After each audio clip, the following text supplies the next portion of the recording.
ආයිබෝන් දුවේ පුතේ දවසේ ගැටලු අංක 51 මේකේ ප්‍රශ්නේ තමයි රූපයක් තියෙනවා රූපේ ඍජුකෝණ සහිත ත්‍රිකෝණ රූප A කිව්වොත් අපිට අවබෝධයක් තියෙනුනේ තුල සහ පිටත හරි. මේක අපි බලනවා මේක මේ ප්‍රශ්නය අනුව පිටත වැදගත්ද කියන එක. හරි. ඍජුකෝණ සහිත ඍජුකෝණ තියෙන්න ඕනේ. ඒ වගේ ත්‍රිකෝණ වෙන්න ඕනේ. ඒතර ඔන්න අවස්ථා තුන හොඳින් තේරුම් ගන්න රූපයේ ඍජුකෝණ සහිත ත්‍රිකෝණ ගණන කීයද? හරි. ඒතර ත්‍රිකෝණයක් කියන්නේ පාද තුනක්නේ. ඒක හොඳින් තේරුම් ගන්නකො. පාද තුනක් තියෙන සංවෘත රූපයක්.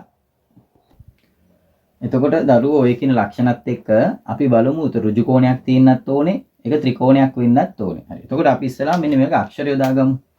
ත්‍රිකෝණ A B C. ඔන්න උතර ප්‍රධාන ත්‍රිකෝණ තුනක් තියෙනවා. තවත් තනි අකුරු ත්‍රිකෝණයයි. තනි අකුරු 1 2 3ක් තියෙනවා. අකුරු දෙකේ ත්‍රිකෝණ ගත්තොත් මේ දෙන්නයි මෙච්චරයි තියෙන ත්‍රිකෝණ. හරි. ඒතර ත්‍රිකෝණ ඔක්කොම 1 2 3යි. මේ දෙන්නයි ත්‍රිකෝණ හතරක් තියෙන මේ රූපේ තුල. හැබැයි අපෙන් ආන්නේ ඍජු කෝණ සහිත ත්‍රිකෝණ. ඒතර ඍජු කෝණ තියෙනවනේ ඒතර රූපේ මේ අපි ගන්න ත්‍රිකෝණය තුල ඍජු කෝණ තියෙනවා. හරි. අපි ගමුකෝ A කියන ත්‍රිකෝණය තුල ඍජු කෝණ තියෙනවාද? බලමු. මේ බලන්නකෝ.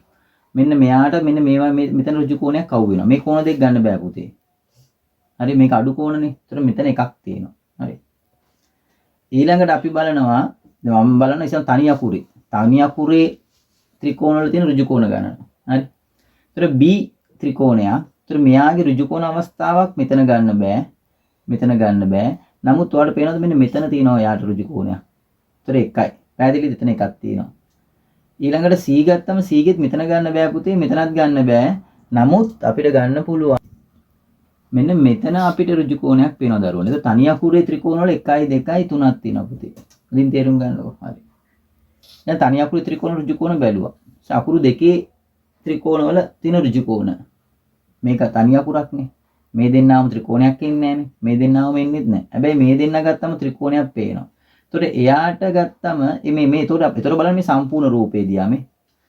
එතකොට මෙතන ගන්න බෑ. මෙතන ගන්න බෑ. මේ දෙක අයින් වෙනවා මෙතනදී ඈ. හරි. එතන මේ මුළු ත්‍රිකෝණෙනේ. එතන මුළු ත්‍රිකෝණේ මේ අකුරු දෙකේ ත්‍රිකෝණේ මෙන්න ඍජු කෝණයක් මෙතන නිර්මාණය වෙනවා. එතකොට 1යි. එතන මුළු ත්‍රිකෝණ ගණන ඍජු කෝණ සහිත ත්‍රිකෝණ ගණන ගත්තොත් පුතේ අපිට සම්පූර්ණ ගන්න පුළුවන් අවස්ථා කීයක්ද? අවස්ථා 4ක් ගන්න පුළුවන්. ඒ කියන්නේ මේකේ තියෙන රූප ගානටම තියෙන ත්‍රිකෝණ ගානටම අපිට ගන්න පුළුවන් මේ ත්‍රිකෝණ අතරෙම ඍජු කෝණ අපිට ලැබෙන නිසා. එහෙනම් පුතේ තේරුම් ගන්න ජය වේවා.